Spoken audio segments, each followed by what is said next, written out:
ഹദീസ് മുഴുവനും പരിശോധിച്ച് അഗ്രഗണ്യനായ ഒരു പണ്ഡിതനെ പോലെയായിരിക്കും ഇയാളെ സംസാരം. കേട്ടോ എന്താ അയാൾ പറയുന്നത് അവങ്ങൾക്ക് കേൾക്കാം എന്നതാണ് ആ പ്രശ്നത്തിലുള്ളത്. പിന്നെ ഉള്ളൊരു പ്രശ്നം തൊപ്പി ധരിക്കലുമായി ബന്ധപ്പെട്ടൊരു വിഷയമാണ്. തൊപ്പി ധരിക്കണോ തലമറക്കണോ എന്നൊക്കെയാണ്. മഹാനായ പ്രവാചകൻ ഒരിക്കൽ പോലും തൊപ്പി ധരിച്ചിട്ടില്ല. അദ്ദേഹം തലമറക്കുക എന്ന രീതി അദ്ദേഹത്തിനുണ്ടായിരുന്നു. ശരി, ഈ വിഷയത്തിൽ നമ്മുടെ നിലപാട് എന്താണ്? ഒരിക്കലും തലപ്പാവ് ധരിക്കുന്ന തലമറക്കുന്ന ഒരാളെ തലമറച്ചു എന്നതുകൊണ്ട് ചീത്ത പറയാൻ നമ്മൾ ആളുകളല്ല. ഒരിക്കലും തലമറക്കുന്ന ആളുകൾ മോശക്കാരാണെന്നോ അല്ലെങ്കിൽ തലമറക്കുന്ന പ്രവർത്തനം മോശമാണെന്നോ നമ്മൾ പറയില്ല. ഒരുപക്ഷെ ആ തലപ്പാവ് ധരിച്ച വ്യക്തിയെ സംബന്ധിച്ചിടത്തോളം, അദ്ദേഹത്തിന്റെ ആദർശത്തെ സംബന്ധിച്ചിടത്തോളം നമ്മൾ വിമർശനങ്ങൾ ഉന്നയിക്കാം. എന്നാൽ ഈ വിഷയത്തിലുള്ളത് ഇതിന് ആദിയായ സുന്നത്ത്, പ്രവാചകന്റെ നാട്ടുചര്യനുസരിച്ചുള്ള സുന്നത്തി എന്ന നിലക്കാണ് പണ്ഡിതന്മാർ എണ്ണിയത്. പ്രവാചകൻ ഒട്ടകത്തിൽ പോയിരുന്നു, ഒട്ടകത്തിന്റെ പുറത്ത് പോയിരുന്നു. അതുപോലെ തന്നെ പ്രവാചകൻ കാരക്ക കഴിച്ചിരുന്നു.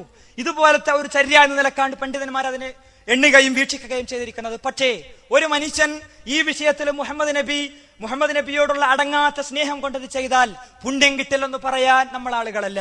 അതുകൊണ്ട് തന്നെ ആധികാരികമായ ഒരു വിഷയം എന്ന നിലക്ക് കൂടുതൽ നിങ്ങൾ പണ്ഡിതന്മാരോട് അന്വേഷിക്കേണ്ടതാണ്. അപ്പൊ ഇത് പഠിച്ചിട്ട് പോരായിരുന്നോ പറയാൻ? പിന്നെ ലാസ്റ്റ് പണ്ഡിതന്മാരെ ഏൽപ്പിക്കണോ? നിങ്ങളിൽ നിന്ന് അതിന്റെ മറുപടി വ്യക്തമായി കിട്ടുമെന്ന നിലക്കാണ് നിങ്ങൾ ഏൽപ്പിച്ചത്.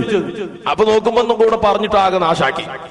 നിങ്ങൾ കേട്ടോ, തുടക്കം തന്നെ പറയുന്നത് നബി സല്ലല്ലാഹു അലൈഹി വസല്ലമ തങ്ങൾ തൊപ്പി ധരിച്ചിട്ടില്ല, പക്ഷെ തലമറക്കുന്ന ഏർപ്പാട് അദ്ദേഹത്തിനുണ്ടായിരുന്നു. ഈ തൊപ്പി എന്ന് പറഞ്ഞാൽ പിന്നെ എവിടെ മറക്കുന്ന സാധന? അതാ തിരിയാത്തത്. നിങ്ങൾ പറയും അതൊന്നും കൂടെ ഇട്ട് കൊടുക്കുമോനെ. കേൾക്കട്ടെ, ജനങ്ങൾ നന്നായി കേൾക്കട്ടെ. മഹാനായ പ്രവാചകൻ ഒരിക്കൽ പോലും തൊപ്പി ധരിച്ചിട്ടില്ല. അദ്ദേഹം തലമറക്കുക എന്ന രീതി അദ്ദേഹത്തിനുണ്ടായിരുന്നു. മഹാനായ പ്രവാചകൻ ഒരിക്കൽ പോലും തൊപ്പി ധരിച്ചിട്ടില്ല.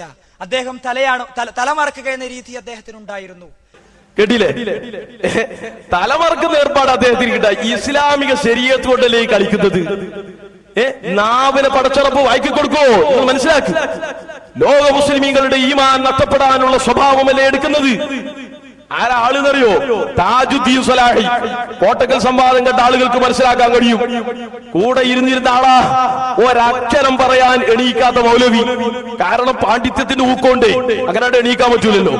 കുറച്ച് കൂടിയാൽ അങ്ങനെയുള്ളൂ. നിങ്ങൾ മനസ്സിലാക്കണം, റസൂലുള്ളാഹി തങ്ങൾ തൊപ്പി ധരിച്ചിട്ടില്ല. മൂപ്പർ ആ സദസ്സിൽ പോയി വിദ്യാർത്ഥിയായി പോന്ന വൈര്യ പറച്ചിൽ കേട്ടാൽ നബി തങ്ങളെ. പക്ഷെ തലമറക്കുന്ന ഏർപ്പാടുണ്ടായിരുന്നു. അപ്പോഴാ സംശയം വരുന്നത്, ഈ തൊപ്പി എന്ന് പറഞ്ഞാൽ എവിടെ ധരിക്കുന്ന സാധനമാണ് എന്ന്.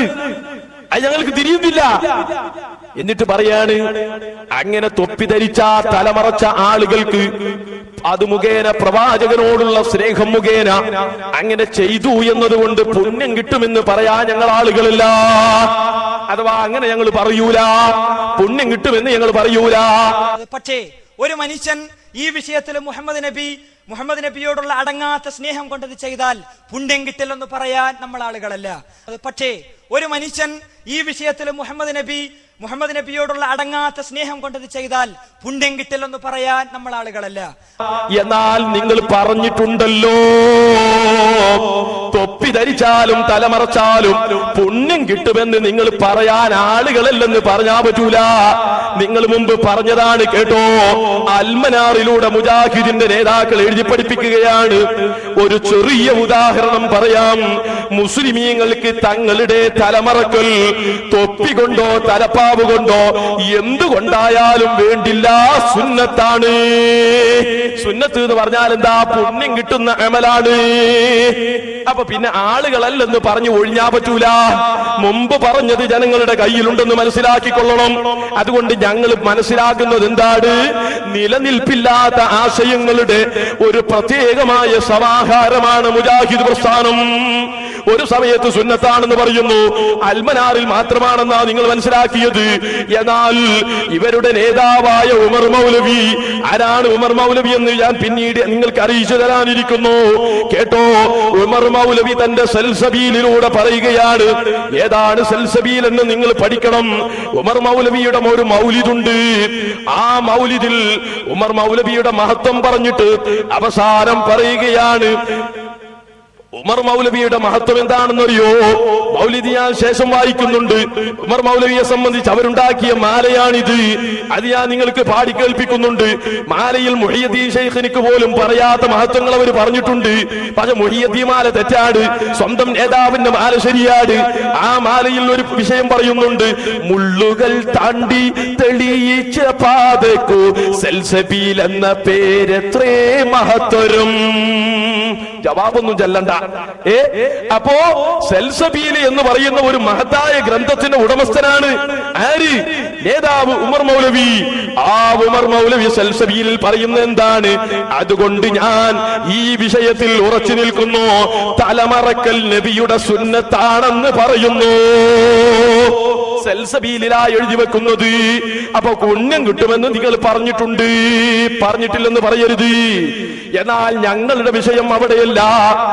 ഞങ്ങളത് നേരത്തെ സുന്നത്താണെന്ന് പറയുന്നവരാണ്. റസൂലുള്ള തൊപ്പി ധരിച്ചിട്ടില്ല എന്ന പച്ചക്കള്ളം ജനങ്ങളുടെ മുമ്പിൽ പ്രചരിപ്പിച്ചില്ലേ? പക്ഷേ ഞങ്ങളത് വിശ്വസിക്കുകയില്ല. കാരണം ഞങ്ങൾക്ക് ഞങ്ങളെ ഇമാമികളാണ് മാതൃകാ പുരുഷന്മാര്.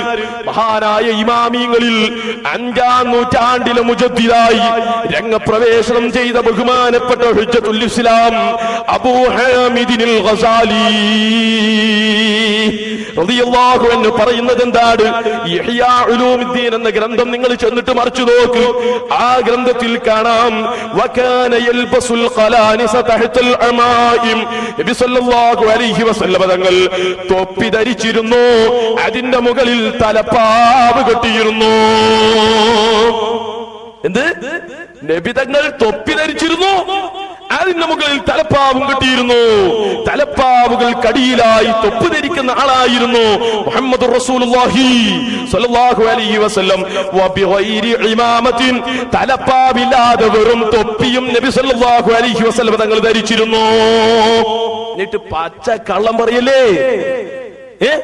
ജനങ്ങളെ കബളിപ്പിക്കുകയല്ലേ?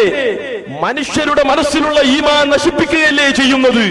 ഇവരെ അംഗീകരിക്കണമെന്നാണോ? വ്യക്തിപരമായി ഒരാളോടും നമുക്ക് എതിർപ്പില്ല. താജുദ്ദീൻ സ്വലാഹി എന്നെ അടിച്ചിട്ടില്ല, ഞാൻ അങ്ങോട്ട് അടിച്ചിട്ടില്ല. എനിക്ക് 5 പൈസ അയാൾ ഇങ്ങോട്ട് തരാനുമില്ല, ഞാൻ അങ്ങോട്ട് കൊടുക്കാനുമില്ല.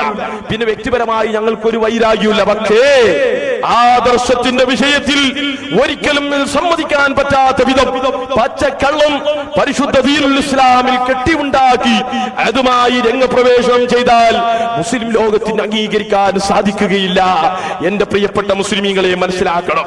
കേട്ടോ നിങ്ങൾ, ഇത് പറഞ്ഞിട്ട് അവസാനം ഇത് ബഹുമാനപ്പെട്ട ഇമാം ഗസാലി തങ്ങളാണ് പറഞ്ഞിട്ടുള്ളത്. എന്നാൽ ഇസ്ലാഹി പ്രസ്ഥാനത്തിന്റെ പതാകവാഹകനായി ഇബ്നു തൈമിയ്യക്ക് ശേഷം രംഗപ്രവേശനം ചെയ്ത നേതാവാണ് ഇബ്നു ഖയ്യിമുൽ ജൗസി എന്ന് പറഞ്ഞില്ലേ? അവരുടെ ഇസ്ലാഹി പ്രസ്ഥാന ചരിത്രത്തിനൊരു ആമുഖം എന്ന് പറയുന്ന കേരള നദ്വത്തുൽ മുജാഹിദീൻ പ്രസിദ്ധീകരിക്കുന്ന പുസ്തകത്തിൽ നിന്ന് ഞാൻ വായിച്ചില്ലേ? ആ പുസ്തകത്തിൽ വളരെ വ്യക്തമായി പേരെടുത്ത് തന്റെ ഗ്രന്ഥമായി പുകഴ്ത്തി പറഞ്ഞ സാദുൽ മആദ് എന്ന ഗ്രന്ഥമുണ്ട്. അത് വളരെ ബഹുമാനമുള്ള ഗ്രന്ഥമായിട്ട് ഇബ്നു ഖയ്യിമുൽ ജൗസിയുടെ ഗ്രന്ഥമായി അവർ ആ പുസ്തകത്തിൽ വിശേഷിപ്പിക്കുന്നുണ്ട്. എന്നാൽ ഞാൻ പറയുന്നു, ആ ഇബ്നു ഖയ്യിമുൽ ജൗസിയുടെ ആ പുസ്തകത്തെ സംബന്ധിച്ച് ഞാൻ പറയാം. ആ പുസ്തകത്തിലുള്ള ഒരു ആശയമാണ് ഞാൻ വായിക്കുന്നത്. അതിനു മുമ്പ് ആ പുസ്തകത്തെ സംബന്ധിച്ച് അവർ പറയുന്നത് എന്താണെന്ന് കേട്ടോ. ഇബ്നു ഖയ്യിം ഇസ്ലാഹി പ്രസ്ഥാനത്തിന്റെ പതാകവാഹകനായി. ഇബ്നു ഖയ്യിം ആരായി? ഇസ്ലാഹി പ്രസ്ഥാനത്തിന്റെ പതാകവാഹനായി. എന്നിട്ടോ ഹിജ്റ 691 ഡമസ്കസിൽ പൂജാതനായി.